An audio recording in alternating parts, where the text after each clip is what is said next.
జై శ్రీమన్నారాయణ.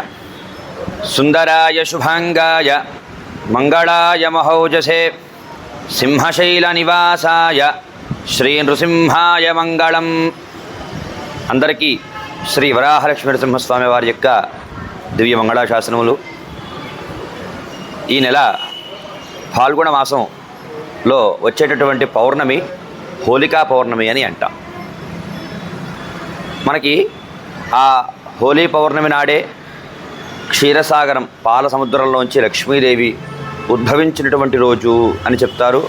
ఆ హోలికా పౌర్ణమికి వేరే చరిత్ర కూడా ఉన్నది. అయితే ఆ పౌర్ణమి నాడే అమ్మవారు ఉద్భవించారు అని మనకి పురాణాలు చెప్తున్నాయి. అందువలన వచ్చేటటువంటి 14వ తారీఖున, ఈ నెల మార్చి 14వ తారీఖున ఆ హోలీ పౌర్ణమి వచ్చింది. అనుకోకుండా అదే రోజున శుక్రవారం రావడం, ఆ రోజు ఉత్తరా నక్షత్రం, అంటే లక్ష్మీదేవి యొక్క ఆవిర్భావ నక్షత్రం ఉత్తరా నక్షత్రం, త్రినక్షత్రం. అందువలన ఆ రోజు విశేషమైనటువంటి రోజుగా మన quarry market area Narasimhaswamy Varahalakshmi స్వామివారి ఆలయంలో లక్ష్మీదేవికి విశేషమైనటువంటి కైంకర్యాలు మనం చేస్తున్నాం. మనకి 13, 14 తారీఖులు ఈ కార్యక్రమాలు జరుగుతాయి. 13వ తారీఖు సాయంత్రం విశ్వక్సేన ఆరాధన, పుణ్యాహవచనం, కంకణ ధారణ చేసి అమ్మవారి యొక్క అనుగ్రహం కోసం ప్రార్థన చేస్తూ విశేషమైనటువంటి ఫలాలు, పుష్పాలు, మధుర పదార్థాలతోటి అమ్మవారికి విశేషంగా లక్ష్మీ హోమం జరుగుతుంది.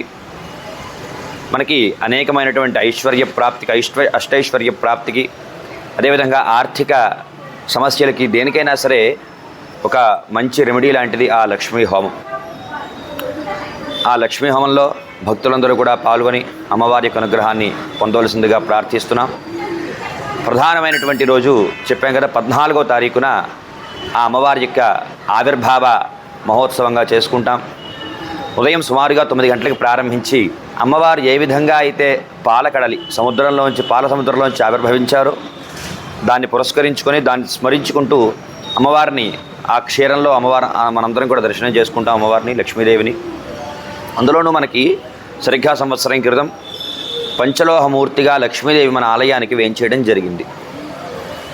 అందువలన ఈసారి ఒక రకంగా చెప్పాలంటే మొట్టమొదటి పుట్టినరోజుగా కూడా మనం అనుకుని అమ్మవారి యొక్క దివ్యమైనటువంటి త్రినక్షత్ర మహోత్సవాన్ని చేసుకుంటాం.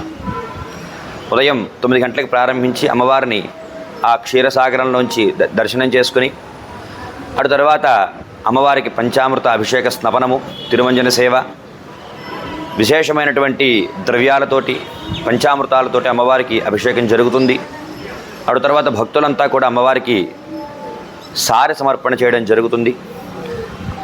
ఎప్పుడైతే లక్ష్మీదేవి పాలకడలిలోంచి సముద్రంలోంచి ఉద్భవించిందో, పాలసముద్రంలోంచి వెంటనే శ్రీమన్నారాయణ మూర్తి వివాహం చేసుకున్నాడట, మనకి పురాణం చెప్తోంది. అదేవిధంగా మనం అది పురస్కరించుకుని ఆ రోజు సాయంత్రం లక్ష్మీనారాయణ కళ్యాణ మహోత్సవాన్ని అంగరంగ వైభవంగా చేసుకుంటాం.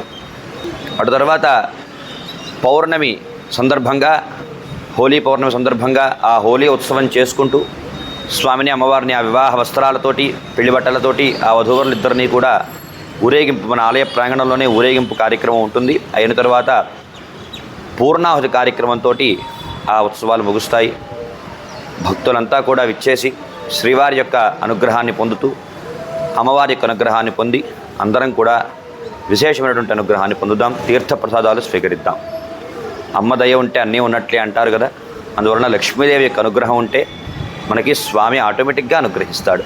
కనుక అందరం కూడా అమ్మవారి సేవకు వచ్చి ఆ ముందు రోజు జరిగేటటువంటి 13వ తారీఖు సాయంత్రం జరిగేటటువంటి, గురువారం సాయంత్రం జరిగేటటువంటి ఆ లక్ష్మీ హోమంలో పాల్గొని, అయిన తర్వాత రోజు అమ్మవారి యొక్క అభిషేక కైంకర్యం, అటు తర్వాత రోజు సాయంత్రం లక్ష్మీనారాయణ కళ్యాణ మహోత్సవంలో కూడా అందరం పాల్గొని తరిద్దాం, సేవిద్దాం.